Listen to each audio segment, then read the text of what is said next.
Reasoning के इस session में आप सभी लोगों का स्वागत है। चैप्टर पढ़ रहे हैं डाटा सफिशिएंसी। 5 प्रश्न आता है इससे, कभी 4 तो कभी 5 प्रश्न। अन्य एग्जामिनेशन के पॉइंट ऑफ व्यू से भी यह आवश्यक है। तो डाटा सफिशिएंसी में आप क्वेश्चन नंबर 1 से 20 पिछली क्लास में ही पूरा कर चुके थे। आज की क्लास में क्वेश्चन नंबर 21 से आगे बढ़ेंगे। तो चलिए तैयार हो जाइए, पेन पेंसिल अपना सामने रखिए। क्वेश्चन नंबर 21 स्क्रीन पर लगाया जा रहा है। क्वेश्चन नंबर 21 पढ़े। जितनी भी क्लासेस होती हैं सारी क्लासेस अटेंड किया करें। सफल होने के लिए बहुत ज़रूरी है कि एक संकल्प लें कि कोई भी क्लास हम छोड़ेंगे नहीं। जो भी क्लासेस आपको प्रोवाइड की जा रही है आप उसका पूरा पूरा फ़ायदा ज़रूर उठाएं, है ना। रिजल्ट के लिए स्वयं को नियंत्रण में रखना होता है। अच्छा रिजल्ट चाहिए आपको तो स्वयं को नियंत्रण में रखना होगा। बीच बीच में छुट्टी दी जाती है, उस छुट्टी का तो आप फ़ायदा ले ही रहे। तो क्वेश्चन नंबर 21 स्क्रीन पर दिख रहा है। इंस्ट्रक्शन वाला पार्ट कॉमन है, तो सीधा जो क्वेश्चन है इंस्ट्रक्शन के बाद उसको पढ़ने की कोशिश करें। क्वेश्चन नंबर 21 दिख रहा है आपको, जल्दी पढ़िए।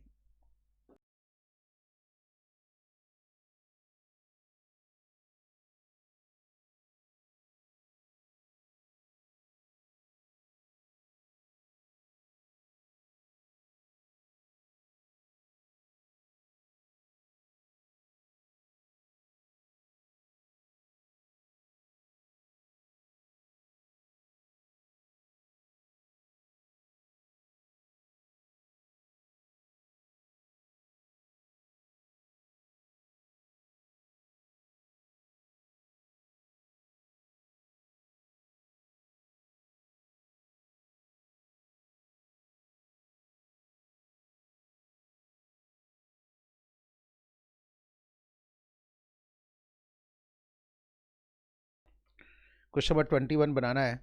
हम आपको याद दिलाएं, डाटा सफिशेंसी की क्लास में अब डाटा सफिशेंसी में आपको करना क्या है। हो सकता है कुछ लोग पिछली क्लास में ना हो, तो देखिए आप डाटा सफिशेंसी में एक प्रश्न और उसके बाद होता है 2 इन्फॉर्मेशन। यदि प्रश्न का जवाब आप केवल 1 से दे सकते हैं, 2 से नहीं दे सकते प्रश्न का जवाब, तो आंसर मार्क करना है 1।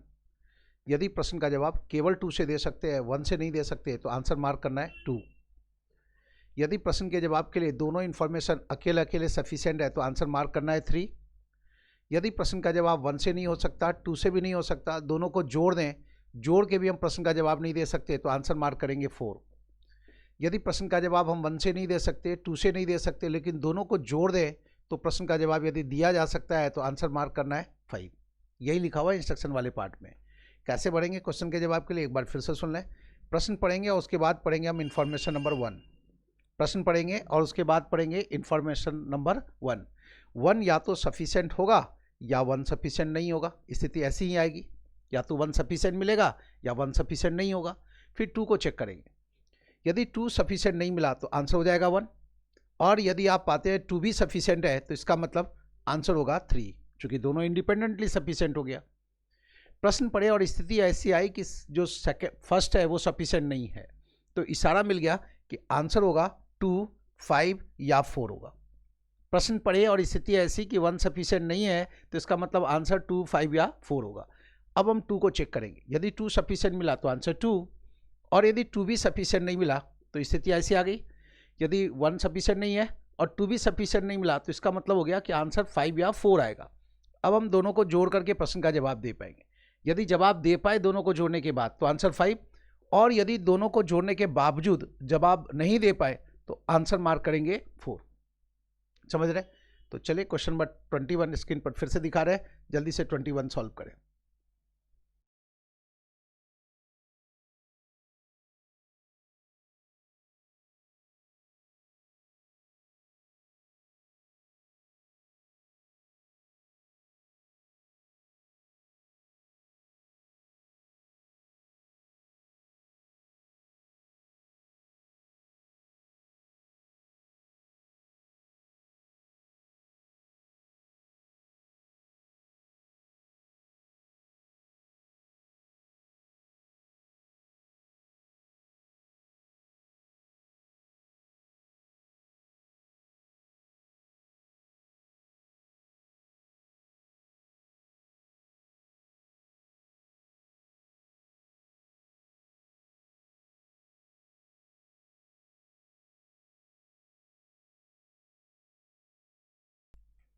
क्वेश्चन नंबर 21 बनाना है आपको। प्रश्न है, एक बॉक्स के अंदर ऑरेंजेज, बनानाज और एप्पल्स हैं। उस बॉक्स में कुल मिला के कितने एप्पल्स हैं? एप्पल्स की संख्या उस बॉक्स के अंदर कितनी है? तो 1 में गिवन है कि of the 100 fruits in the box 50% constitute oranges and bananas together.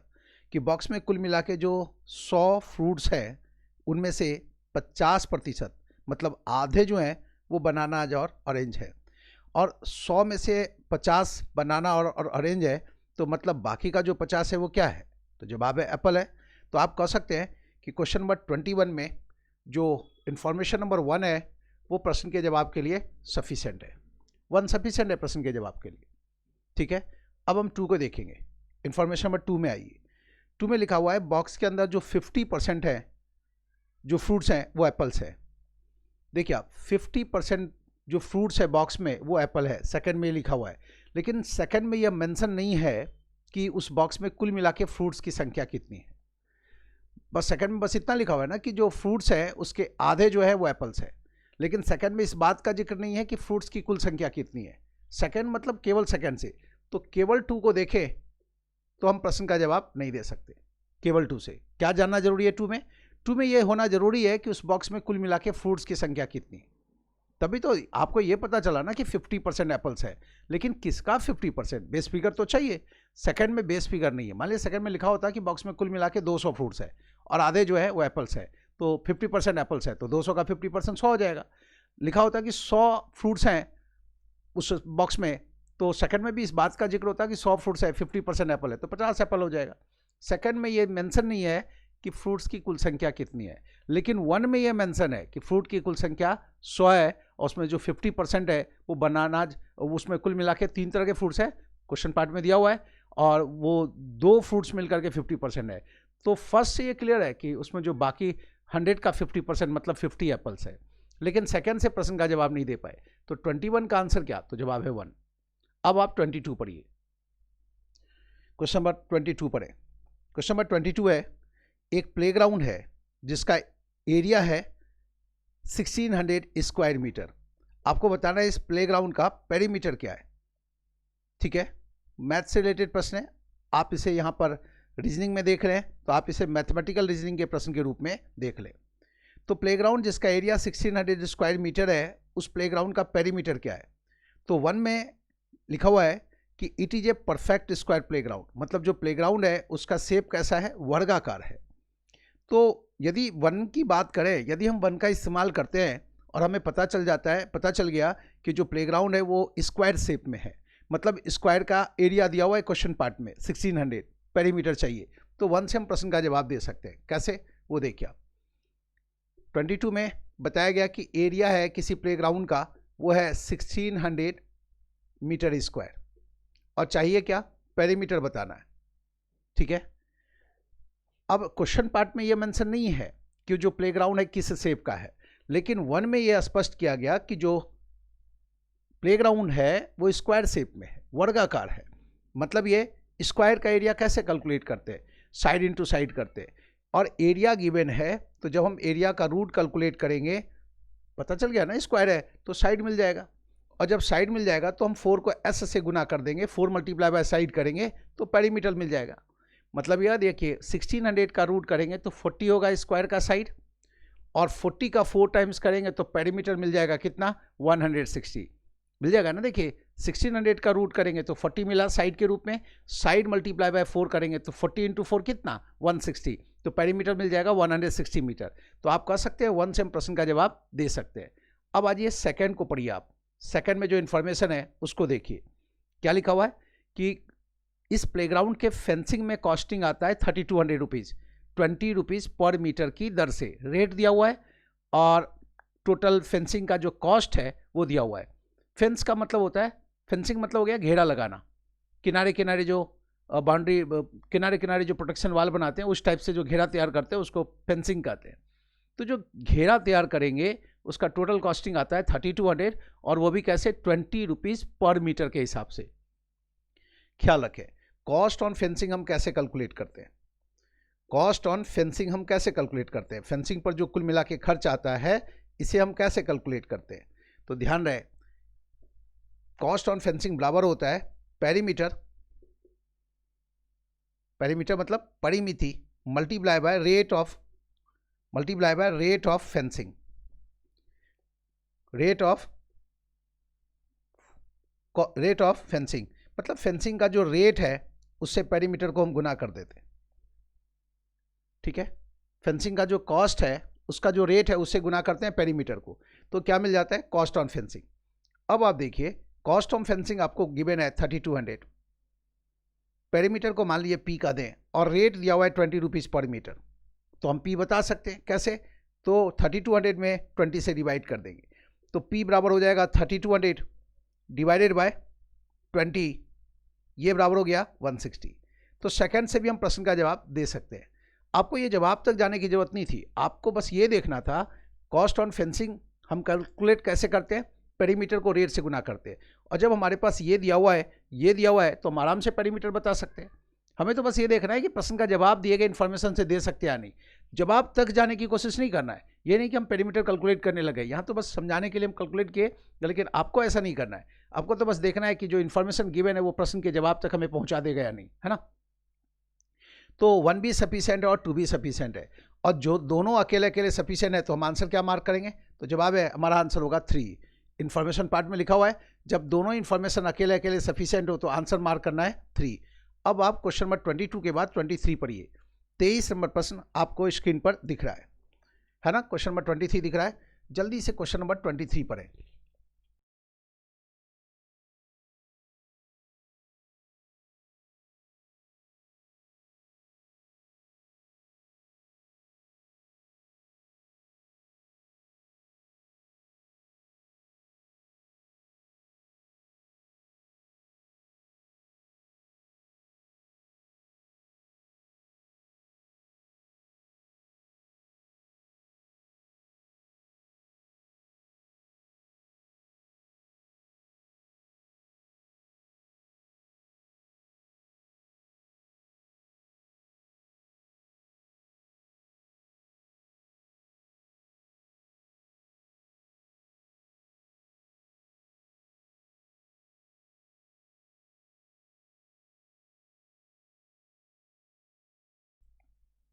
Question number 23 है, अच्छा प्रश्न है।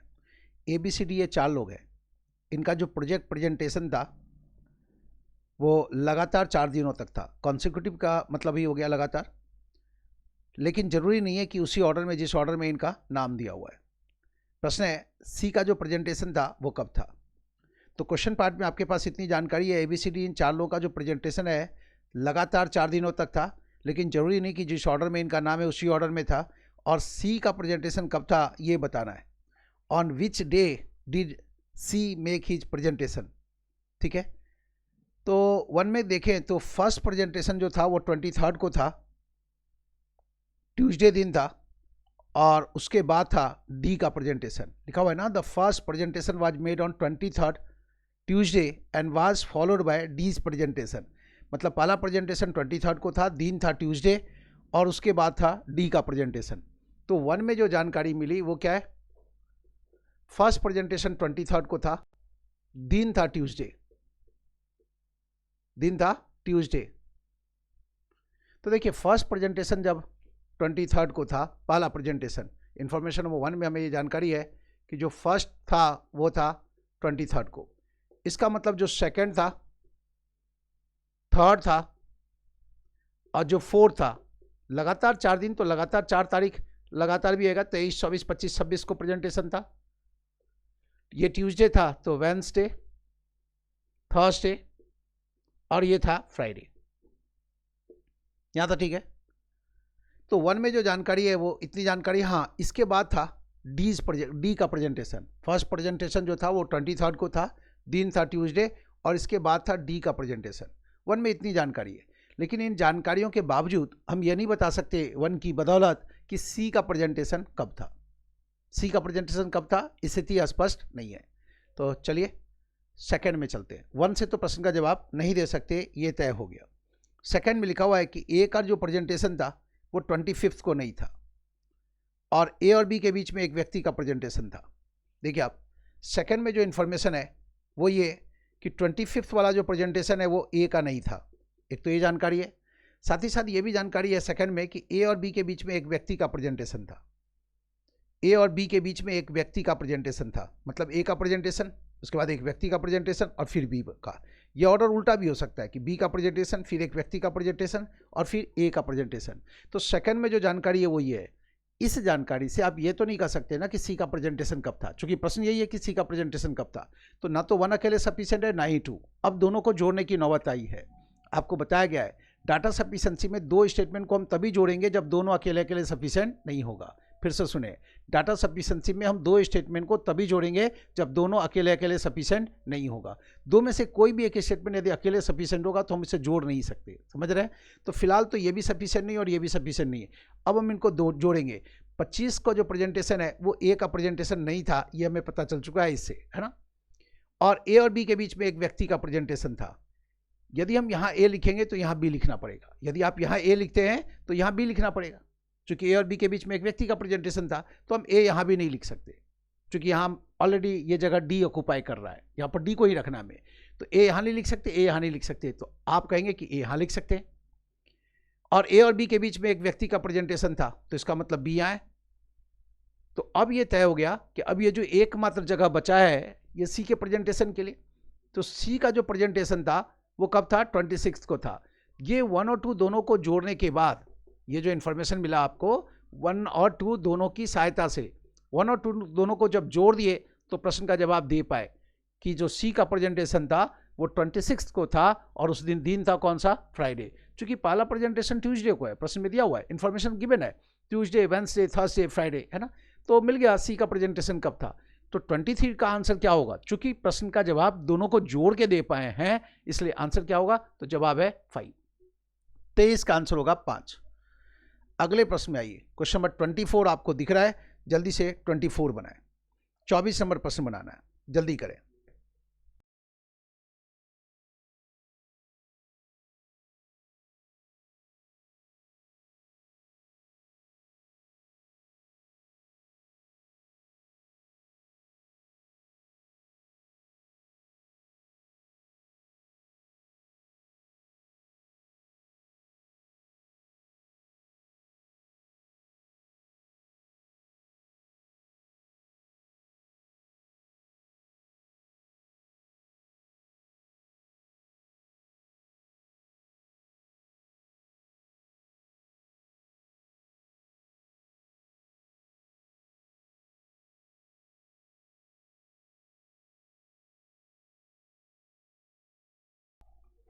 क्वेश्चन नंबर 24 में हम लोग देवीपुर और दुर्गापुर के बीच का जो शॉर्टेस्ट डिस्टेंस है वो कितना है। तो 1 में लिखा हुआ है कि 1 को देखें तो 1 में दुर्गापुर का जिक्र है परंतु देवीपुर का जिक्र नहीं है, तो 1 अकेले सफिशिएंट नहीं है। 2 को देखें तो 2 में देवीपुर का तो जिक्र है परंतु दुर्गापुर का जिक्र नहीं है, तो 2 भी अकेले सफिशिएंट नहीं है। अब प्रश्न उठता है कि क्या दोनों को जोड़ करके हम प्रश्न का जवाब दे पाएंगे। हमें बताना क्या है, देवीपुर और दुर्गापुर के बीच का डिस्टेंस कितना है। तो लिखा हुआ है दुर्गापुर जो है वो रामपुर से 20 किलोमीटर की दूरी पर है और देवीपुर रामपुर से 15 किलोमीटर की दूरी पर है, लेकिन किस दिशा में है ये तो हम नहीं जानते ना। देख लिया आप, पहले लाइन को यूज़ करें, दुर्गापुर 20 किलोमीटर दूर है रामपुर से। तो मान लीजिए दुर्गापुर ये है दुर्गापुर, रामपुर से 20 किलोमीटर की दूरी पर है। मान लीजिए रामपुर है, रामपुर से 20 किलोमीटर की दूरी पर है, इनके बीच का जो डिस्टेंस है वो 20 किलोमीटर है। और फिर दिया हुआ है कि देवीपुर और रामपुर के बीच में 15 किलोमीटर का डिस्टेंस है ना। सेकेंड इन्फॉर्मेशन लिखा हुआ है Devipur is 15 kilometre away from Rampur. Devipur is 15 kilometre away from Rampur. Devipur Rampur से 15 किलोमीटर दूर है, लेकिन वो रामपुर किधर है, क्या रामपुर इधर है, रामपुर नहीं देवीपुर, क्या देवीपुर इधर है। देवीपुर रामपुर से किस दिशा की ओर है ये हमें नहीं पता ना। देवीपुर यहां भी संभव है,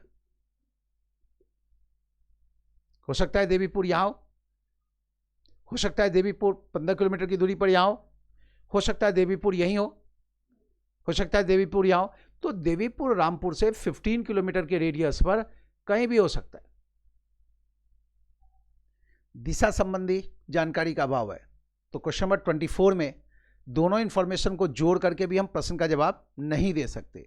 तो 24 का आंसर क्या, तो जवाब है 4। अब आ जाइए 25 में, क्वेश्चन नंबर 25 पढ़ें। 25 नंबर प्रश्न पढ़ना है आपको। क्वेश्चन 25 स्क्रीन पर आपको दिख रहा है, जल्दी करें।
क्वेश्चन नंबर 25 है, बताना है कि यदि अल इड नॉप का मतलब है वी प्ले चेस, तो चेस का कोड क्या है।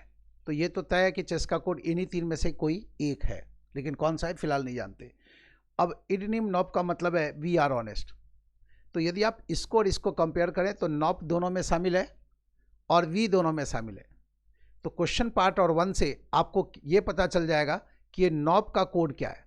क्वेश्चन पार्ट और 1 से क्या पता चल जाएगा कि नॉप का कोड क्या है। नॉप आया किसके लिए, वी के बदले आया, लेकिन हमारा काम 1 से नहीं हो सकता। फिर भी तो नॉप आया वी के लिए, तो चेस का कोड या तो इल होगा या एड होगा, तो 1 से काम नहीं बना। अब हम क्वेश्चन पार्ट और 2 को देखें। क्वेश्चन पार्ट और 2 को देखें। गॉब ऑट्स अल है और अल इड नॉप, तो आप देख रहे हैं ए एल एल दोनों में है, और वी प्ले चेस और दे प्ले क्रिकेट में प्ले दोनों में है। तो यदि हम क्वेश्चन पार्ट और 2 को देखें तो अल का कोड क्या होगा, अल किसके लिए आया यह हमें पता चल गया, अल आया प्ले के लिए। लेकिन अल यदि प्ले के लिए आया तो ये जो चेस है वो नॉप के लिए आया, इड के लिए आया, यह स्पष्ट नहीं है। यदि हम बात केवल 2 की करें तो केवल 2 से तो आपको यह पता चलेगा कि अल आया किसके लिए, प्ले के लिए आया, प्ले का कोड है अल। केवल 1 से आपको यह पता चलेगा कि नॉप जो है ये कोड है किसका, वी का। तो ना तो 1 से हम प्रश्न का जवाब दे सकते हैं, ना ही 2 से। अब हम क्या करेंगे, दोनों को जोड़ेंगे। जब हमें 1 से यह पता चल गया कि नॉप आया वी के लिए, जब हमें 2 से यह पता चल गया कि अल आया प्ले के लिए, तो अब बताने की जरूरत नहीं, आप समझ ही रहे हैं कि अब आराम से हम कंक्लूड कर सकते हैं कि जो इड देख रहे हैं आप, वो किसके लिए आया, वो आया चेस के बदले। इड किसके लिए आया, चेस के बदले आया। देखिए आप 1 और 2 दोनों को जोड़ करके हम प्रश्न के जवाब तक पहुंच पाए। एक और दो की सहायता से दिए गए इस प्रश्न का हम जवाब दे पाए, इसलिए आंसर क्या होगा, तो जवाब है 5। दोनों को जोड़ के प्रश्न का जवाब दे पाए तो आंसर क्या, तो जवाब है 5। अब आप अगले क्वेश्चन में आ जाइए। क्वेश्चन नंबर 26 बनाना है। फटाफट क्वेश्चन बनाते चले, एक एक चैप्टर के महत्व को समझें। बूंद बूंद से घड़ा भर जाता है, ढंग से पढ़ेंगे तो आपका घर भर जाएगा, है ना। सैलरी मिलेगी, 50,000 से ऊपर सैलरी है बैंक पीओ की, है ना। तो बस ज़रूरत है कि हर दिन अपना जो क्लास वाला टाइम है उस पर अपने आप को अवेलेबल रखें। जल्दी करें।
क्वेश्चन नंबर 26 में आ चुके हैं आप।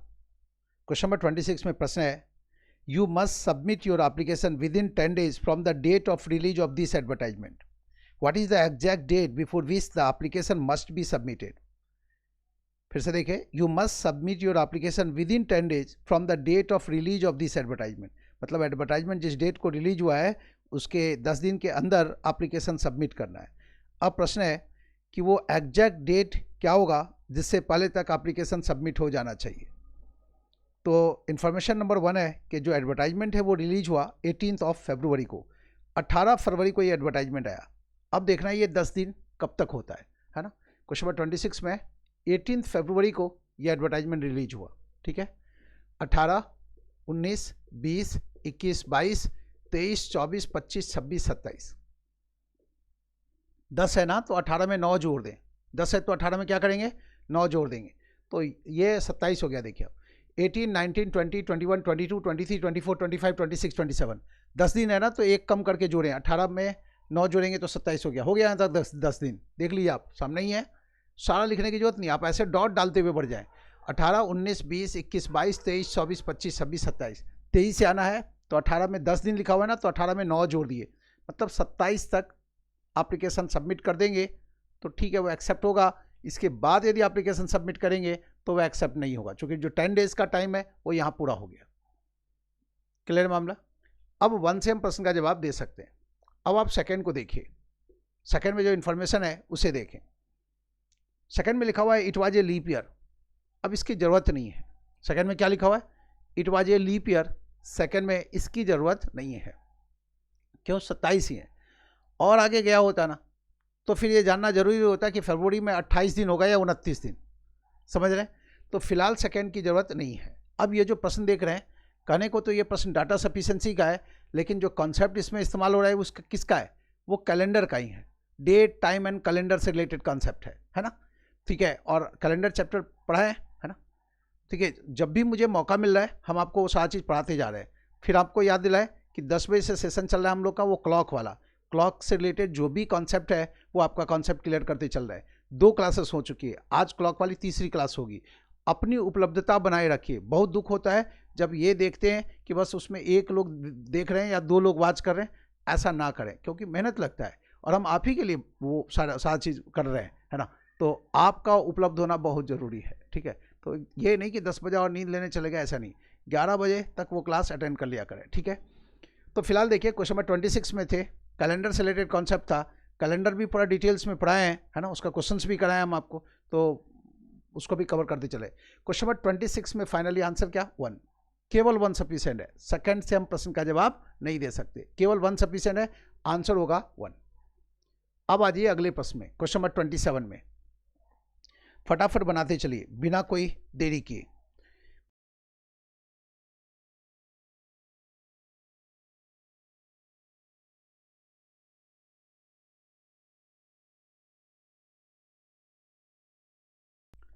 विदुषी जी का मैसेज है कि कैलेंडर आप नहीं पढ़ाए, है ना। आप याद कीजिए विदुषी जी, आप लोगों को लिंक भेजते हैं, है ना, लिंक भेजते हैं। उसमें 6 आपको बताया गया कि 6 to 7:30 में भी अपने आप को अवेलेबल रखिए, ठीक है। तो उसी में वो कैलेंडर वाला 6 to 7:30 वाले टाइम स्लॉट में करा दिए। और क्लॉक तो चल रहा है रात में 10 o'clock वाले स्लॉट में, 6 to 7:30 वाले स्लॉट में कैलेंडर कराया, भी हाल ही में कराए। तो हर दिन वो जो है क्लास करेंगे ना तो ये सब चीज़ छूटेगा नहीं। और आपको बताएं कि 2-2 स्लॉट में क्लास कीजिए, 3-3 स्लॉट में भी मौका मिलता है, क्लास कीजिए, इससे आपकी तैयारी अच्छी रहेगी। और यदि नहीं किए तो उसका वीडियो अवेलेबल है, उसको वॉच कर सकते हैं। आप उसका जो लिंक है वीडियो का वो हम भिजवा देंगे आपको फिर से, यदि आप उसको ढूंढ नहीं पा रहे हैं तो, ठीक है। लेकिन बेहतर होगा कि सारी क्लासेस अटेंड करें तो ये छूटेगा नहीं। जैसे कल भी क्लॉक वाली जो क्लास थी उसमें केवल एक ही बच्चा वॉच कर रहा था, ठीक है। तो सोचिए ये 10 लोग हैं, 20 लोग हैं एडमिशन में, और एक ही व्यक्ति वॉच करे तो बाकी लोगों का छूट तो रहा है ना।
क्वेश्चन नंबर 27 में इंफॉर्मेशन है, किरण ओल्डर है मनोज से और दिलीप ओल्डर है नीलम से। आपको बताना है इनमें सबसे छोटा कौन है।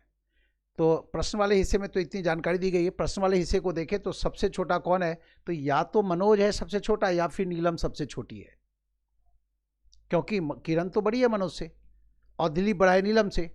तो सबसे छोटा कौन हो सकता है, या तो मनोज या फिर नीलम, है ना। वन में जो इन्फॉर्मेशन है उसमें इन्फॉर्मेशन है किरण बड़ी है नीलम से। यदि हम वन का यूज़ करें और ये देखें कि किरण बड़ी है नीलम से, तब भी हमें ये नहीं पता चल पाया कि मनोज और नीलम में कौन बड़ा या छोटा, चूंकि प्रश्न ये है कि सबसे छोटा कौन है। तो हमें जानना बस ये है कि मनोज और नीलम में कौन बड़ा या कौन छोटा। तो वन से यह स्पष्ट नहीं होता कि मनोज और नीलम में कौन बड़ा या कौन छोटा। किरण बड़ी है नीलम से, तो ठीक है, किरण बड़ी है नीलम से मान लिए, लेकिन मनोज नीलम से बड़ा या छोटा ये तो स्पष्ट नहीं है, तो वन से प्रश्न का जवाब नहीं दे सकते। सेकंड में देखिए आप, दिलीप बड़ा है मनोज से। दिलीप यदि मनोज से बड़ा है तो इससे भी हमें कोई फायदा नहीं है। हाँ, दिलीप यदि छोटा होता मनोज से तो हम बता देते, क्यों, क्योंकि मान लीजिए दिलीप छोटा होता मनोज से तो इसको ऐसे जोड़ देते। यदि इन्फॉर्मेशन ये होता कि दिलीप छोटा है मनोज से तो हम ऐसे जोड़ देते, तो किरण से छोटा मनोज, मनोज से छोटा दिलीप, दिलीप से छोटी है नीलम, तो सबसे छोटी हो जाती है नीलम। लेकिन ऐसा इन्फॉर्मेशन नहीं है ना कि दिलीप छोटा है मनोज से। यहाँ क्या लिखा हुआ है, दिलीप बड़ा है मनोज से, दिलीप ओल्डर है मनोज से। दिलीप ओल्डर है मनोज से, तो यह स्पष्ट ही नहीं हो पाया कि मनोज और नीलम में कौन बड़ा या छोटा। सबसे छोटा कौन, ये जानने के लिए प्रश्न वाले हिस्से में जो जानकारी दी गई उसमें अलग से अब हमें क्या जानना जरूरी है, बस इतना ही जानना जरूरी है कि मनोज और नीलम में कौन बड़ा या कौन छोटा, तो हमारा काम हो जाएगा। फिलहाल वन में जो जानकारी दी गई है उससे हम प्रश्न का जवाब नहीं दे सकते और ना ही हम टू से प्रश्न का जवाब दे सकते। दोनों को मिला के भी हम प्रश्न का जवाब नहीं दे सकते। ठीक है, तो जवाब क्या होगा, 4। हाँ, अब ये बता रहे थे कि कैलेंडर वाली क्लास आप लोग छोड़े हैं, ठीक है, और 4 क्लासेस में कैलेंडर को कवर किए हैं। कितनी क्लासेस में, 4 क्लासेस में। अभी क्लॉक की 2 क्लासेस हुई हैं, तो 2 क्लासेस क्लॉक की कम से कम 2 क्लासेस और होंगी, 2 क्या ज़्यादा ही होगा। तो मान लीजिए 5 क्लासेस हो और 5 छूट जाए, ठीक नहीं है। एकदम देखते जाना है, एकदम अलर्ट रहना है। आपको 6 to 7:30 में भी अपने आप को अवेलेबल रखना है, ठीक है, 6 से 7:30, ये 6 to 7:30,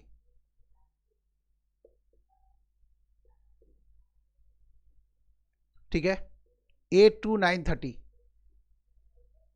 ब्रेक है ना, आधा घंटे का ब्रेक दिए, उसमें खाना पीना चाय नाश्ता जो भी है कर लीजिए। और फिर 10 से 11, ठीक है। आप कहेंगे कि शुरू में कमिटमेंट तो नहीं था कि इतना पढ़ाएंगे आप, इतना बोल देने के बाद बच्चे पढ़ते नहीं है ना। टीचर तो धीरे धीरे अपनी पढ़ाई को लोड बढ़ाते जाता है ना। तो अभी ये 1, 2 और ये 3 सेशन कवर करना है ना। लेकिन ख्याल रखिए, यदि आप ये 3 सेशन कवर करते हैं, हम आपको रिजल्ट की गारंटी देते, रिजल्ट आपके पक्ष में होगा। एक एक चीज़ समझाएंगे, है ना। मेरे पास टाइम ज़्यादा होगा तो समझा पाएंगे, है ना। आप देख रहे हैं कि एक चैप्टर में टाइम लगता है, डाटा सफिशिएंसी का ही मान लीजिए 50 क्वेश्चन बनाते हैं हम लोग चैप्टर वाइज, तो उसमें काफ़ी टाइम लग जाता है ना। तो टाइम लग रहा है तो फिर क्या करना होगा, सेशन लंबा होना चाहिए। और रिजल्ट के लिए पढ़ा रहे हैं, पैसे के लिए नहीं पढ़ा रहे। पैसा लेना तो मजबूरी होती है ना। रिजल्ट के लिए पढ़ा रहे हैं और रिजल्ट के लिए पढ़ाने के लिए फिर टाइम देना पड़ेगा। फिलहाल क्वेश्चन नंबर 27 का जवाब तो हो गया। अब आ जाइए 28 में। 27 में दोनों इन्फॉर्मेशन को जोड़ के भी हम प्रश्न का जवाब नहीं दे सकते। 27 का आंसर क्या, 4। क्वेश्चन नंबर 28 में आ जाइए, 28 नंबर प्रश्न है। स्क्रीन पर 28 नंबर प्रश्न दिख रहा है, उसको जल्दी से बनाइए।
क्वेश्चन नंबर 28 बनाना है। B is the sister of A, how is A related to B. Question number 28 में जो इंफॉर्मेशन है अपने पास वो ऐसा है, B is the sister of A, B बहन है ए की। How is A related to B, प्रश्न क्या है, ए किस प्रकार संबंधित है बी से। तो अब हमें बस ये जानना है कि ए मेल है या फीमेल। क्या जानना है, ए मेल है या फीमेल, मतलब ए के जेंडर जानने की जरूरत है। अब हम लोग बारी बारी से इन दोनों इन्फॉर्मेशन को देखेंगे। वह इन्फॉर्मेशन जो ए के जेंडर के बारे में हमें इन्फॉर्मेशन उपलब्ध करा देगा, वह इन्फॉर्मेशन सफिशिएंट माना जाएगा प्रश्न के जवाब के लिए। तो चलिए इन्फॉर्मेशन नंबर 1 पढ़ते हैं। क्या लिखा हुआ है 1 में, वो देखते हैं। 1 में लिखा हुआ है ए भाई है सी का। यदि आपको ये पता चलता है कि ए भाई है सी का, ए भाई है सी का, तो इससे आपको ये पता चल गया ना कि ए मेल है, तो 1 से हमारा काम बन गया, 1 सफिशिएंट है। अब चलिए 2 को देखते हैं, चूंकि सेकंड भी तो देखना जरूरी है। यदि आपको बताया गया है कि यदि प्रश्न पढ़े और स्थिति ऐसी आई कि 1 सफिशिएंट है, तो आंसर 1 या 3 होता है। अब 1 होगा या 3 या तय हो पाएगा कब, जब हम 2 को देखेंगे। तो हम लोग इन्फॉर्मेशन नंबर 2 को देखें। आप लिखा हुआ है ए अंकल है डी के। ए यदि अंकल है डी के, ए अंकल है डी के, डी है डी के फादर के भाई या मदर के भाई, तब भी अंकल कहलाएंगे। फादर के भाई हैं तो पैटर्नल अंकल, मदर के भाई हैं तो मैटरनल अंकल, ठीक है। तो ए अंकल है डी के, बात समझ रहे हैं, ए अंकल है डी के, तो ए मेल है। हमें तो बस ये देखना है ना कि ए का जेंडर स्पष्ट हुआ है नहीं। ए अंकल है डी के, मान लीजिए हम आपको बताएं कि हमारे अंकल हैं, फिर आप मुझसे पूछते हैं कि वो मेल है या फीमेल, हमें अंकल है मेल है, ठीक है। तो सेकंड तो सफिशिएंट है, हमें तो बस यही तो जानना है कि ए का जेंडर जानना है। तो 1 से भी प्रश्न का जवाब दे सकते हैं, 2 से भी प्रश्न का जवाब दे सकते हैं, दोनों अकेले अकेले सफिशिएंट है। तो आंसर क्या होगा, जवाब है 3। क्लियर, आगे बढ़ते हैं, अगले क्वेश्चन में आ जाइए। क्वेश्चन नंबर 29 स्क्रीन पर लगाया जा रहा है, जल्दी से 29 पढ़िए।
क्वेश्चन नंबर 29 है, वृंदा का मेरिट लिस्ट में 17वां स्थान है। वृंदा का उसकी क्लास में बॉटम से कौन सा स्थान है। देखिए आप, वृंदा का मेरिट लिस्ट में 17वां स्थान है, वृंदा का बॉटम से स्थान कौन सा है ये बताना है। 17वां कहाँ से है, टॉप से 17th पोजीशन है। ये इन्फॉर्मेशन क्वेश्चन पार्ट में इतनी बात दी गई कि वृंदा जिसका क्लास में टॉप से 17th पोजीशन है, वृंदा का बॉटम से पोजीशन क्या होगा। अब हमें जानना है कि उस क्लास में कुल मिला के कितने बच्चे हैं, तो बॉटम से पोजीशन बता देंगे। तो चलिए 1 में चलते हैं, इन्फॉर्मेशन जो 1 है उसको पढ़िए। 1 में लिखा हुआ है कि there are 70 student in her class, कि वृंदा की क्लास में कुल मिला के 70 बच्चे हैं। यदि टोटल स्टूडेंट की संख्या 70 है तो मैं बता सकते हैं कि कितने लोग हैं। आपको पता है टॉप से और बॉटम से पोजीशन का सम कितना होगा, 71 होगा। तो 71 में से इतना घटा दें, 11 में से 7 घटाएंगे तो 4, 6 में से घटाएंगे तो 5। तो वृंदा का जो पोजीशन होगा टॉप से वो कितना होगा, 54 होगा। ख्याल रखिए, टॉप से और बॉटम से पोजीशन का जो सम होगा टोटल की संख्या से एक ज़्यादा होगा। तो 54 और 17 जोड़ने पर 71 होना चाहिए। तो 54, 6, 60, 61 और 10 जोड़ेंगे तो 71 हो जाएगा। लेकिन हमें इतना घटा करके ये सब लिखने की जरूरत नहीं, हमें तो बस ये देखना है प्रश्न का जवाब हम दे सकते हैं नहीं। जब टोटल पता होगा तो बॉटम से पोजीशन तो बता ही देंगे, तो ये फाइंड आउट करने की जरूरत नहीं है। जब हमें टोटल पता है, टॉप से पोजीशन पता हो और टोटल पता है, तो बॉटम से क्या पोजीशन होगा ये हम बता ही देंगे। तो ये कैलकुलेट करने की जरूरत नहीं है। आपको क्या करना है, आपको बस ये देखना है कि जो प्रश्न है उसका हम जवाब दे सकते हैं नहीं। जैसे मान लीजिए कोई आपको किसी सड़क की तरफ इशारा करते हुए कहे कि क्या यह सड़क अहमदाबाद तक जाती है, तो आपको हाँ या ना, जब हाँ या ना में जवाब देना है, अहमदाबाद तक जाती है या नहीं जाती। ये नहीं कि उस सड़क पर चलते हुए अहमदाबाद तक चले जाना है। बात समझ रहे हैं। मान लीजिए कोई व्यक्ति मिठाई का डब्बा खोले और पूछे आपसे कि पूरी मिठाई का डब्बा खोल के वो डब्बा खोल दे और बोले कि इतनी मिठाइयाँ आपके पेट भरने के लिए पर्याप्त हैं, हाँ या ना। तो बस हाँ या ना बोलना है, ये नहीं कि अगले को बोल रहे कि डब्बा रख जाइए और शाम तक रिपोर्ट ले जाइए, ऐसा नहीं। बात समझ रहे हैं। हमें बस जवाब देना है, हमें उस वैल्यू तक नहीं जाने की जरूरत है। ठीक है, तो ये ख्याल रखिएगा। ये बात बताना क्यों जरूरी है, कई बार बच्चे कैलकुलेट करने लगते हैं, वहाँ नहीं जाइए। सफिशिएंट है यानी बस वो देखना है। अब आ जाइए सेकेंड इन्फॉर्मेशन में। सेकेंड पढ़िए आप, इन्फॉर्मेशन नंबर 2 पढ़े। इन्फॉर्मेशन नंबर 2 में क्या लिखा हुआ है, निशा का रैंक, जो कि निशा 20वें स्थान पर है, वृंदा की क्लास में ही है और बॉटम से 51st है। देखिए आप, सेकंड में बात की गई निशा का जो रैंक है वो टॉप से 20th है, बॉटम से 51st है, और निशा उसी क्लास में है जिस क्लास में वृंदा है। इसका मतलब क्लास में कुल मिला के 70 स्टूडेंट्स हैं, है ना। टॉप से और बॉटम से जो पोजीशन है उसको जोड़ के हम एक घटा लेंगे तो पता चल गया कुल मिला के स्टूडेंट्स कितने हैं। तो सेकंड से भी हमें ये पता चला कि टोटल स्टूडेंट की संख्या क्लास में कितनी है, 70 है। ठीक है, और वृंदा भी इसी क्लास में है। तो वृंदा की क्लास में 70 स्टूडेंट्स हैं। तो जो जैसे 1 अकेले सफिशिएंट है वैसे ही 2 भी अकेले सफिशिएंट हो गया। दोनों इन्फॉर्मेशन अकेले अकेले सफिशिएंट है। तो आंसर क्या, तो जवाब है 3। आंसर क्या, जवाब है 3। तो ये है क्वेश्चन नंबर 29 का जवाब। अब आप 30 में आ जाइए, 30 नंबर प्रश्न बनाए।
क्वेश्चन नंबर 30 बना रहे हैं हम लोग।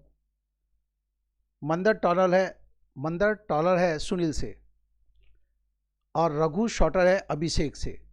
यही लिखा हुआ, देख लीजिए आप एक बार फिर से। इंफॉर्मेशन है, मंदर is taller then Sunil and Raghu is shorter then अभिषेक।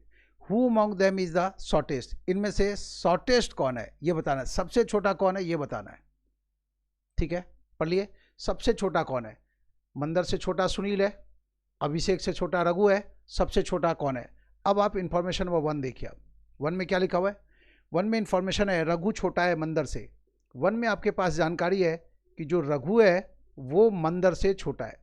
प्रश्न उठता है कि क्या हम इस जानकारी का उपयोग करके यह बता सकते हैं कि सबसे छोटा कौन है? हमें पता है 1 में कि रघु जो है वो मंदर से छोटा है। असल में हमें यह जानना है कि सुनील और रघु में कौन बड़ा या कौन छोटा, ये पता चल जाए। यदि रघु छोटा है मंदर से तो इससे यह स्पष्ट नहीं हो पाया कि रघु सुनील से बड़ा है या छोटा। देखिए ना, रघु मंदर से छोटा है, इसका मतलब ये नहीं हो जाएगा ना कि सुनील से भी छोटा होगा। सुनील से बड़ा भी हो सकता है, सुनील से छोटा भी हो सकता है। तो 1 से प्रश्न का जवाब नहीं दे सकते। अब आप सेकंड में जो इन्फॉर्मेशन दिया हुआ है उसको पढ़िए। सेकंड इन्फॉर्मेशन है अभिषेक छोटा है सुनील से। सेकंड में लिखा हुआ है अभिषेक जो है, अभिषेक छोटा है किससे? सुनील से। अभिषेक छोटा है सुनील से। तो देखिए आप सेकंड वाला जो इन्फॉर्मेशन है उसका यूज करें कि अभिषेक छोटा है सुनील से, तो हम बता पाने में सक्षम हो पा रहे हैं कि सबसे छोटा कौन है। क्यों? क्योंकि क्वेश्चन पार्ट में ये दिया हुआ है मंदर छोटा है सुनील से, क्वेश्चन पार्ट में ये दिया हुआ है अभिषेक से छोटा है रघु, और सेकंड में ये दिया हुआ है सुनील से छोटा है अभिषेक। तो कुल मिला के देखिए आप, मंदर से छोटा सुनील, सुनील से छोटा अभिषेक और अभिषेक से छोटा रघु, है ना सबसे छोटा रघु। तो सेकंड से हम प्रश्न का जवाब दे पाए, 1 से हम प्रश्न का जवाब नहीं दे पाए, तो 30 का आंसर क्या होगा? जवाब है सेकंड होगा। 30 का आंसर 2। ठीक है, अब आप 31 में आ जाइए। 31 नंबर प्रश्न पढ़ना है आपको, फटाफट बनाते चलिए।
क्वेश्चन नंबर 31 बनाना है। PQRST ये 5 लोग हैं, सर्कुलर टेबल के चारों तरफ बैठे हुए हैं, सेंटर की तरफ फेस करते हुए बैठे हुए हैं। बताना है R के ठीक दाहिनी ओर कौन है। यदि हम 1 में देखें तो 1 में लिखा हुआ है P and T are on the either side of S। अब यहाँ पर इस लाइन का क्या मतलब होता है वो समझ लें। P and T are on the either side of S, इसका मतलब हुआ S के एक तरफ P है और एक तरफ T है। इसका क्या मतलब हुआ? S के एक तरफ P है और S के दूसरी तरफ T है, लेकिन इसमें R का जिक्र ही नहीं है, तो 1 से प्रश्न का जवाब नहीं दे सकते। यदि हम सेकंड को देखें तो सेकंड में भी R का जिक्र नहीं है, तो सेकंड से भी हम प्रश्न का जवाब नहीं दे सकते। अब हमारे सामने रास्ता क्या है कि हम दोनों को जोड़ें। ध्यान रखें, 2 स्टेटमेंट को हम तभी जोड़ेंगे जब दोनों अकेले अकेले सफिशिएंट नहीं होगा। यहाँ पर हम ये देख रहे हैं कि दोनों अकेले अकेले सफिशिएंट नहीं है, मतलब दोनों को अब जोड़ सकते हैं हम। तो चलिए देखिए आप, P and T are on the either side of S, इसका डायग्राम बनाए। 31 में है, 5 लोगों को जगह देना है। ठीक है, P and T are on the either side of S, P and T are on the either side of S। S के एक तरफ P तो दूसरी तरफ T है, तो इसका दूसरा एक्सपेक्ट भी तो हो सकता है ना। ये देखिए आप, S के एक तरफ P है और दूसरी तरफ T है। इन दोनों ही चित्रों में S के एक तरफ P और दूसरी तरफ T है ना। इसमें एस के बाईं ओर है टी, इसमें एस के दाहिनी ओर है टी, सबका फेस है अंदर की तरफ, है ना। तो 1 का इस्तेमाल किए। अब सेकंड को देखिए, सेकंड में लिखा हुआ है Q is on the immediate left of T। Q T के ठीक बाईं ओर है, Q T के ठीक बाईं ओर है, T का फेस अंदर की तरफ, लेफ्ट इधर होगा, Q T के ठीक बाईं ओर है, और दो लोग एक पोजीशन पर हो नहीं सकते। तो ये जो पॉसिबिलिटी है इसको रूल आउट कर दे कि ये ऐसा नहीं हो सकता, क्योंकि दो लोग ऐसे कैसे हो सकते हैं। Q is on the immediate left of T, इस चित्र में Q को T के इमीडिएट लेफ्ट में रख दिए, है ना। T का फेस अंदर की तरफ है, लेफ्ट इधर होगा और राइट इधर होगा, तो Q को यहाँ रख दिए। अब ये जो जगह है वो किसके लिए, R के लिए। प्रश्न है R के इमीडिएट राइट में कौन है, R का फेस इधर है, R का लेफ्ट इधर है, राइट इधर है। R की जगह पर आप जाके बैठेंगे तो आपका लेफ्ट इधर होगा, राइट इधर होगा, तो R का भी लेफ्ट इधर है और राइट इधर है। R के इमीडिएट राइट में कौन है, तो दोनों को जोड़ करके आप जवाब दे पाए कि R के इमीडिएट राइट में कौन है, Q है। दोनों इंफॉर्मेशन को जोड़ करके प्रश्न का जवाब दे पाए तो 31 का आंसर क्या, जवाब है 5। और ये जो प्रश्न देख रहे हैं सिटिंग अरेंजमेंट से रिलेटेड है, छोटा सा सिटिंग अरेंजमेंट है, 5 लोगों को अरेंज करना है ना। अब इसमें बड़े सिटिंग अरेंजमेंट का भी प्रश्न हो सकता है, तो अभी आप ऐसा बनाएं, फिर आप इससे बड़ा बड़ा क्वेश्चन आपको बनाना है। तो डाटा सफिशिएंसी 10 प्रमुख चैप्टर्स में से एक है, 5-5 प्रश्न, 4-4 प्रश्न आता है बैंक के एग्जामिनेशन में, चाहे वो क्लर्क का पेपर हो या बैंक पीओ का पेपर हो या आरआरबी पीओ हो या आरबीआई का ग्रेड बी का ऑफिसर का एग्जाम हो या असिस्टेंट का पेपर हो, आता है ये डाटा सफिशिएंसी का 4 से 5 प्रश्न, कभी रीजनिंग में तो कभी मैथ्स में भी आता है। तो ये कवर बहुत ही महत्वपूर्ण चैप्टर है, तो जरूर कवर करें। 31 का जवाब मिल गया, 32 में आते हैं। 32 नंबर प्रश्न आपके सामने दिख रहा है, जल्दी से 32 बनाइए।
क्वेश्चन नंबर 32 बनाना है। प्रश्न है how is M related to D, M किस प्रकार रिलेटेड है डी से, प्रश्न यही है ना। एम कौन है डी का, तो एम का जेंडर जानना जरूरी है, एम का जेंडर जानना जरूरी है, ठीक है। चलिए इन्फॉर्मेशन नंबर 1 को देखते हैं। क्वेश्चन तो पढ़ ही लिए, how is M related to D. 1 में लिखा हुआ है कि डी का कहना है कि उसको केवल एक भाई है, ठीक है। तो डी का कहना है उसको केवल एक भाई है, तो इससे यह स्पष्ट नहीं होता कि एम डी से रिलेटेड है ही, हो भी सकता है नहीं भी हो सकता है। सेकंड में लिखा हुआ है कि एम का कहना है उसे केवल एक ही बहन है। अब एम का कहना है उसे केवल एक ही बहन है, तो उसकी ये बहन डी हो भी सकती है तो नहीं भी। कहने का मतलब ये कि ना तो हम 1 से प्रश्न का जवाब दे सकते ना ही 2 से, ये डी और एम आपस में रिलेटेड हो भी सकते हैं चाहे नहीं भी, तो दोनों को जोड़ करके भी हम प्रश्न का जवाब नहीं दे सकते। 1 से भी प्रश्न का जवाब नहीं दे सकते, 2 से भी प्रश्न का जवाब नहीं दे सकते, दोनों को जोड़ करके भी कोई फायदा नहीं है। आंसर क्या, तो जवाब है 4। बात समझ रहे है ना। तो ये था 32, एक बार फिर से पढ़ लीजिए 32 को। क्वेश्चन नंबर 32 में डी का कहना है कि उसको केवल एक भाई है और एम का कहना है उसे केवल एक बहन है। तो इससे हम ये कैसे कंक्लूड कर सकते हैं कि डी और एम आपस में रिलेटेड ही हैं, हो सकता है रिलेटेड ना भी हो, तो ये कैसे रिलेटेड है ये हम नहीं बता सकते, है ना। 32 का आंसर क्या, तो जवाब है 4। अब आ जाइए क्वेश्चन नंबर 33 में। 33 नंबर प्रश्न पढ़िए। स्क्रीन पर क्वेश्चन नंबर 33 लगाया जा रहा है, जल्दी से 33 पढ़ें। 33 नंबर प्रश्न है how is over written in a code language. किसी कोड लैंग्वेज में ओवर को कैसे लिखा जाता है। 1 में लिखा हुआ है गो ओवर देयर को लिखा जाता है ना हो जा। तो इससे हम यह कंक्लूड नहीं कर सकते कि गो ओवर देयर में गो के लिए एज ना आया, ओवर के लिए हो आया और देयर के लिए जा आया। ऐसा हो भी सकता है तो नहीं भी हो सकता है। ध्यान रहे, जरूरी नहीं है कि शब्द जिस ऑर्डर में है उसी ऑर्डर में कोड भी हो। क्यों? क्योंकि ऐसा इन्फॉर्मेशन वाले पार्ट में कहीं लिखा हुआ नहीं है कि जिस ऑर्डर में शब्द है उसी ऑर्डर में कोड भी है। ये ऐसा हो भी सकता है तो नहीं भी। तो ओवर का कोड क्या होगा 1 से हम नहीं बता सकते। यदि हम सेकेंड को देखें जिसमें ऐसा लिखा हुआ है over and again is written as pit talk ना, तो इसमें ओवर का कोड पिट है कि टाक है कि ना है ये हम नहीं जानते। 1 से भी प्रश्न का जवाब नहीं दे सकते तो 2 से भी प्रश्न का जवाब नहीं दे सकते। अब जब दोनों अकेले अकेले सफिशिएंट नहीं है तो हम क्या करेंगे, अब दोनों इन्फॉर्मेशन को जोड़ देंगे। हाँ, जब हम दोनों इन्फॉर्मेशन को जोड़ेंगे तो ओवर दोनों ही शब्दों में है, गो ओवर देयर और ओवर एंड अगेन में ओवर कॉमन है। और कोड वाले हिस्से को देखें ना हो जा और पिट टाक ना में ना दोनों में शामिल है। तो शब्दों की तरफ ओवर कॉमन है और कोड की तरफ ना कॉमन है। तो हम कंक्लूड कर सकते इन दोनों को पढ़ने के बाद कि ओवर का कोड है ना। ओवर का कोड क्या है, तो जवाब है ना। दोनों को जोड़ के प्रश्न का जवाब दे पाए। 33 में ना तो 1 से प्रश्न का जवाब हो पाया, क्वेश्चन नंबर 33 की बात कर रहे हैं, ना तो 1 से प्रश्न का जवाब दे पाए और ना ही 2 से प्रश्न का जवाब दे पाए। लेकिन जब दोनों को जोड़ दिए तो हमें पता चल गया कि ओवर का कोड है ना। चूंकि वर्ड वाले हिस्से में एकमात्र वर्ड जो कॉमन है वो ओवर है, कोड वाले हिस्से में एकमात्र टर्म जो कॉमन है वो ना है। तो दोनों को जोड़ के प्रश्न का जवाब दे पाए। तो 33 का आंसर क्या, तो जवाब है 5। अब आप 34 में आ जाइए, 34 नंबर प्रश्न में आ जाए। क्वेश्चन नंबर 34 बनाना है, जल्दी करें।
क्वेश्चन नंबर 34 देखिए आप। 34 में लिखा हुआ है बी इज एफ्स ब्रदर, के इज मदर ऑफ एफ। तो देखिए आप, बी भाई है एफ का, बी भाई है एफ का और के माँ है एफ की, के is the mother of F. ऐसा इंफॉर्मेशन वाले पार्ट में लिखा हुआ है। बी एफ का भाई है और के माँ है एफ की, ठीक है। और उसके बाद देखिए आप, क्वेश्चन क्या है, क्वेश्चन है how is F related to B. तो एफ कौन है बी का, प्रश्न क्या है, एफ कौन है बी का। 1 में लिखा हुआ है के को केवल एक पुत्र और एक ही पुत्री है। 1 में लिखा हुआ है के को केवल एक पुत्र और एक ही पुत्री है। 1 में इंफॉर्मेशन है के को केवल एक पुत्र और एक ही पुत्री है। इसका मतलब 1 का यूज करें तो एफ फीमेल है, ठीक है। प्रश्न है एफ, प्रश्न यही है ना कि एफ कैसे रिलेटेड है बी से। तो एफ यदि फीमेल है तो एफ बहन है बी की। How is B related to F या how is F related to B, एक बार क्वेश्चन फिर से देख लीजिए आप। प्रश्न है how is F related to B, है ना, एफ किस प्रकार संबंधित है बी से।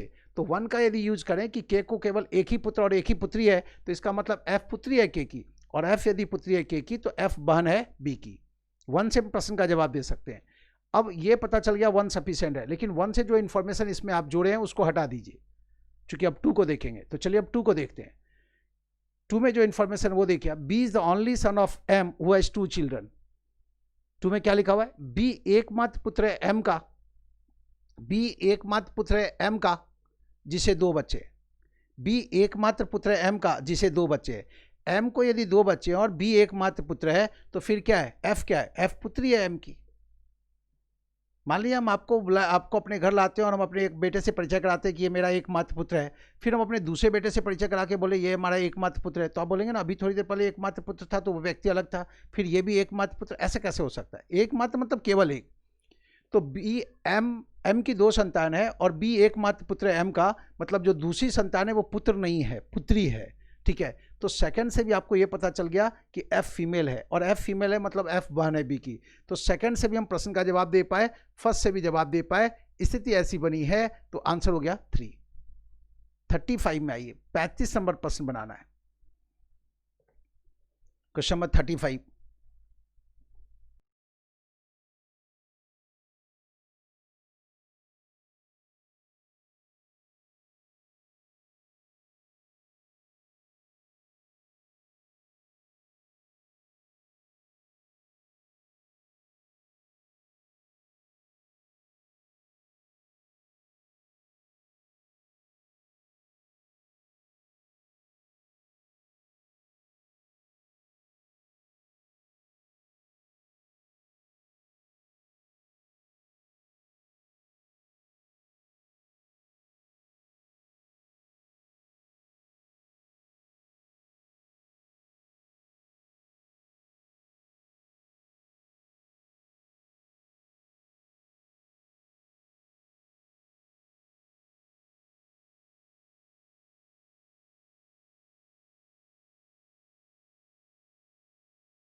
क्वेश्चन नंबर 35 बनाना है।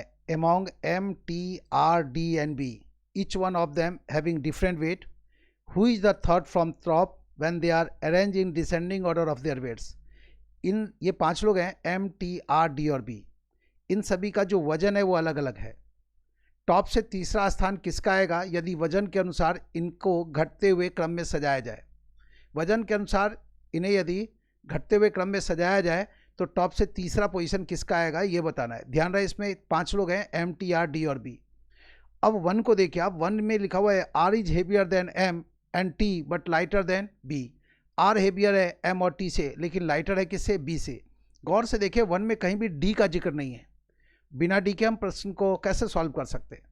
सेकंड में देखें तो केवल तीन ही लोगों का जिक्र है, वन इसलिए सफिशिएंट नहीं है, वन में डी का जिक्र नहीं है, और सेकंड में तो और भी कमी है, सेकंड में तो केवल तीन ही लोगों का जिक्र है, सेकंड में भी कहीं भी डी का जिक्र नहीं आया। ठीक है, और बिना इसके हमारा काम नहीं बन सकता। तो 35 का आंसर क्या? ना तो वन से हम प्रश्न का जवाब दे सकते हैं, ना ही टू से। दोनों को जोड़ करके भी हम प्रश्न का जवाब नहीं दे सकते, चूंकि डी के बारे में इसमें इंफॉर्मेशन का अभाव है। 35 का आंसर क्या? तो जवाब है 4। अब आप 36 बनाइए। क्वेश्चन नंबर 36 स्क्रीन पर लगाया जा रहा है, जल्दी से 36 बनाए।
क्वेश्चन नंबर 36 बनाना है, पढ़ चुके होंगे।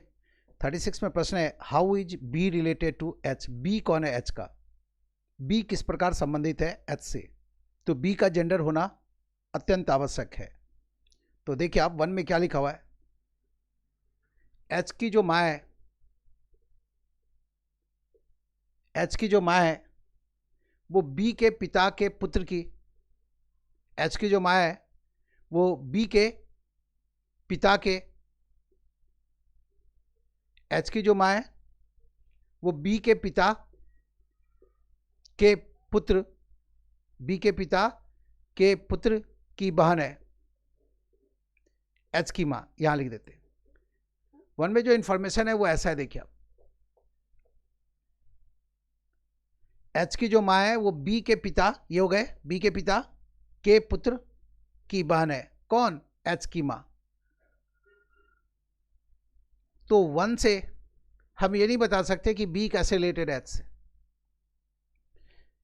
बी कैसे रिलेटेड एच से नहीं बता सकते। यदि हम बी को यहां रख दें, बी का जेंडर नहीं पता हमें, एक प्रॉब्लम तो यह है कि बी का जेंडर नहीं पता। दूसरा प्रॉब्लम यह है कि यदि हम बी को यहां भी रख दें तब भी ये बात फिट बैठती है कि एच की जो माँ है वो बी के पिता के पुत्र की बहन है, तो बी एच की माँ भी हो सकती है, बी एच की माँ भी हो सकती है, दिखाएं हम आपको। और यहाँ पर बी यदि मेल है तो बी एच के मामा हो सकते हैं, बी यदि फीमेल है तो बी एच की मासी हो सकती है। तो 1 से हम प्रश्न का जवाब नहीं दे सकते। प्रॉब्लम क्या है, प्रॉब्लम बिल्कुल सीधा कि बी का जेंडर नोन नहीं है। अब आप सेकंड को पढ़िए। हमारे सामने जो प्रश्न है कि how is B related to H, और सेकंड वाला जो इन्फॉर्मेशन है उसमें है कि बी फादर है टी के। केवल 2 से तो हम प्रश्न का जवाब नहीं दे सकते, केवल 2 से हम प्रश्न का जवाब नहीं दे सकते, चूंकि 2 में एच का जिक्र नहीं है, तो केवल 2 से प्रश्न का जवाब नहीं दे सकते। और आप देख चुके हैं केवल 1 से प्रश्न का जवाब नहीं दे सकते। अब रास्ता यह है कि हम इन दोनों को जोड़ते हैं, और दोनों को जोड़ते हैं तो बी फादर है टी के। अब 1 और 2 दोनों को जोड़ रहे हैं, 1 और 2 दोनों को जोड़े हैं, बी फादर है टी के, दिया हुआ है कि बी फादर है टी के। अब जो पहले जो पॉसिबिलिटी थी माँ और मौसी वाली वो खत्म हो गई, क्यों, चूंकि बी मेल है। तो बी कौन है एच का, तो दोनों को जोड़ के ये बता पाए कि बी जो है एच के माँ के भाई हैं। माँ के भाई मतलब मैटरनल अंकल, माँ की तरफ से रिलेशनशिप होता है तो मैटरनल, पिता की तरफ से रिलेशनशिप होता है तो पैटर्नल। तो बी एच के मैटरनल अंकल है, बी मामा है एच के, मामा जानते ही आप, है ना, बी मामा है एच के। दोनों को जोड़ के प्रश्न का जवाब दे पाए, तो आंसर क्या, 1 और 2 दोनों को जोड़ करके प्रश्न का जवाब दे पाए, अकेले अकेले नहीं, दोनों को जोड़ के प्रश्न का जवाब दे पाए। तो 36 का आंसर 5, 36 का आंसर क्या 5। 37 नंबर में आ जाइए, क्वेश्चन नंबर 37 पढ़िए।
क्वेश्चन नंबर 37 में हम लोग, प्रश्न है माधव का बर्थ डेट क्या है। माधव की बहन का कहना है कि माधव का जो बर्थ डेट है वो 17 के बाद है, 17 के बाद है, लेकिन 20 से पहले है। तो 18 भी हो सकता है, तो 19 भी हो सकता है। 17 के बाद और 20 से पहले 18 भी हो सकता है, तो 19 भी हो सकता है। 1 से हम प्रश्न का जवाब नहीं दे सकते हैं। अब हम 2 को देखें। माधव की माँ का कहना है कि माधव का जो बर्थ डेट है वो 18 के बाद और 23rd से पहले है।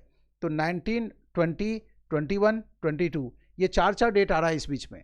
तो इन चारों में से कुछ भी हो सकता है। तो सेकंड से भी प्रश्न का जवाब नहीं दे सकते, क्योंकि एग्जैक्ट डेट चाहिए। ना तो 1 से हमें एग्जैक्ट डेट मिला, ना ही 2 से। अब हम दोनों को जोड़ेंगे। ध्यान रहे, दोनों को कब जोड़ते हैं? जब दोनों इन्फॉर्मेशन अकेले के लिए सफिशिएंट नहीं होता है, तब जोड़ते हैं। अब दोनों अकेले अकेले सफिशिएंट नहीं है, तो जोड़ेंगे। दोनों को जोड़ेंगे तो हम इसे ऐसे देख सकते हैं कि माधव का जो बर्थ डेट है वो 18 के बाद है और 20 से पहले है। कह सकते हैं ना आप इन दोनों बातों, इस टुकड़े को जोड़ करके आप कह सकते हैं माधव का जो बर्थ डेट है 18 के बाद और 20 से पहले है। 18 के बाद और 20 से पहले एक ही डेट आता है, कौन सा? 19। तो दोनों को जोड़ करके आप इस नतीजे पर पहुंचे कि माधव का जो बर्थ डेट है वो 19 को है। समझ रहे हैं? दोनों को जोड़ करके प्रश्न का जवाब दे पाए तो आंसर होगा 5। और जो तारीख वगैरह वो डेसिमल में नहीं होता है, तारीख वगैरह डेसिमल में नहीं होता है, ये ख्याल रखें। ठीक है, तो एक ही डेट आना है ना, तो वही आंसर है। लेकिन यदि मान लीजिए यही प्रश्न ऐसा होता कि x और y के बीच में, ये प्रश्न आपके सामने ऐसा होता, देखिए आप कि x और y के बीच का डिस्टेंस कितना है। मान लीजिए आपसे ये प्रश्न होता है इस प्रकार से कि दो शहर है x और y, और x और y के बीच का जो शॉर्टेस्ट डिस्टेंस है वो कितना है। x और y के बीच का जो शॉर्टेस्ट डिस्टेंस है वो कितना है। मान लीजिए माधव की बहन का कहना है कि ये शॉर्टेस्ट डिस्टेंस 17 किलोमीटर से ज़्यादा है और 20 किलोमीटर से कम है। पहले इन्फॉर्मेशन में ऐसा लिखा हो मिले कि ये x और y के बीच का जो डिस्टेंस है इन दो शहरों के बीच का वो 17 किलोमीटर से ज़्यादा है और लेकिन 20 किलोमीटर से कम है। तो 1 से प्रश्न का जवाब नहीं दे सकते। और मान लीजिए कि दूसरी लेडी है, उसका कहना है कि जो डिस्टेंस है वो 18 किलोमीटर से ज़्यादा और 23 किलोमीटर से कम है। x और y के बीच का शॉर्टेस्ट डिस्टेंस कितना है? ये दूसरी लेडी का कहना है कि 18 किलोमीटर से ज़्यादा है और 23 किलोमीटर से कम है। और जो भी इंफॉर्मेशन दिया गया है आपको उसको क्या करना है? सही मानना है। जो भी इंफॉर्मेशन दिया जाता है उसको सही मानना है। ठीक है, ये लिखा हुआ है इस प्रश्न में। लेकिन ना भी लिखा हुआ तो ऐसे भी जो भी स्टेटमेंट दिया गया उसको हमें सही मान के ही निर्णय लेना होता है। ठीक है, तो मान लीजिए दो लोग हैं, ये पर्सन नंबर वन का कहना है कि x और y के बीच का जो डिस्टेंस है वो 17 किलोमीटर से ज़्यादा परंतु 20 किलोमीटर से कम है। और पर्सन नंबर 2 का कहना है कि x और y के बीच का जो शॉर्टेस्ट डिस्टेंस है वो 18 किलोमीटर से ज़्यादा है और 23 किलोमीटर से कम है। अब हम यदि हम दोनों को जोड़ के देखें, ये 37A है, 37 की तरह मिलता जुलता प्रश्न रख रहे हैं। दोनों को जोड़ के देखें, 1 से भी नहीं हो सकता, 2 से भी नहीं हो सकता। और यदि हम दोनों को जोड़ करके ऐसे देखेंगे और ये सोचेंगे कि डिस्टेंस 19 किलोमीटर है, तो जरूरी नहीं है ये बात सही हो। क्यों? क्योंकि डिस्टेंस जो है वो डेसिमल में हो सकता है। 18.1 किलोमीटर भी तो हो सकता है, 18.6 किलोमीटर भी तो हो सकता है, 18.9 किलोमीटर भी तो हो सकता है, 19.4 किलोमीटर भी तो हो सकता है।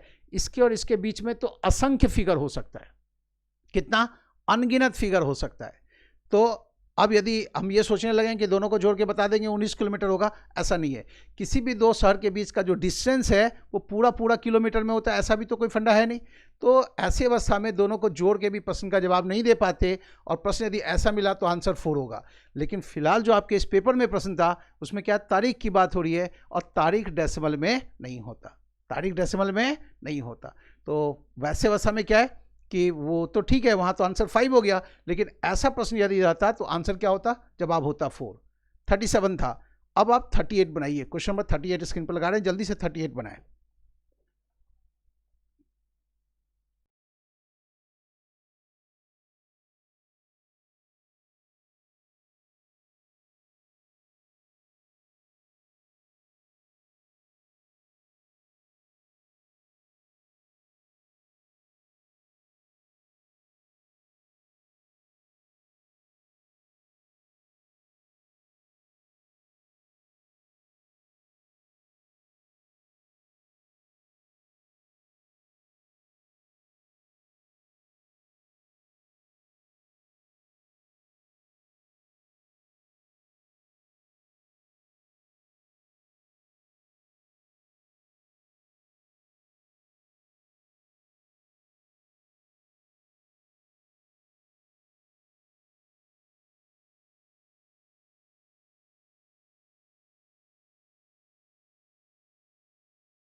क्वेश्चन नंबर 38 बनाना है आपको। प्रश्न है एम, जे, के, पी और टी, ये 5 लोग हैं। इन 5 लोगों में टॉलेस्ट कौन है? तो 1 में इंफॉर्मेशन है K is taller than M and T but shorter than P and P, J and P. K is taller than M and T, K is taller than M and T but K is shorter than J and P.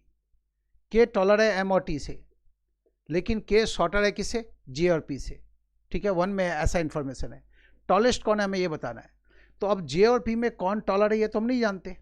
जे और P में किसकी height ज़्यादा है ये तो हम जानते नहीं, तो 1 से प्रश्न का जवाब नहीं दे सकते। अब आप सेकंड को देखिए।